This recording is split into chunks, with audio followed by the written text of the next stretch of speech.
Depuis plusieurs mois, les restaurants, cafés ou salles de gym situés à Séoul et dans ses environs ne peuvent accueillir des clients que jusqu'à 22 heures. Or, à partir du 1er juillet, leurs portes resteront ouvertes jusqu'à minuit dans ces régions placées au niveau 2 du nouveau barème de distanciation sociale.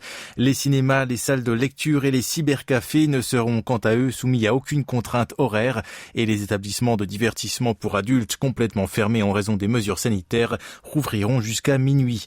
Dans la région métropolitaine, l'interdiction des rassemblements de 5 personnes et plus sera levée et la jauge passera ainsi de 4 à 6 durant une période de transition de 2 semaines. Dès le 15 juillet, elle sera portée à 8.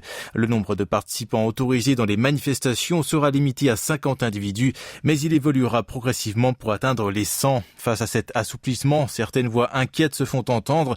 Pour y répondre, durant la période de tampon, le contrôle des lieux à haut risque sera renforcé pour la mise en application de ces nouvelles restrictions.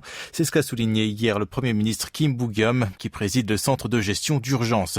Les autres régions du pays seront, elles, placées au niveau 1, soit le plus bas niveau du nouveau cadre de distanciation sociale, et leurs commerces ne seront donc soumis à aucune contrainte horaire.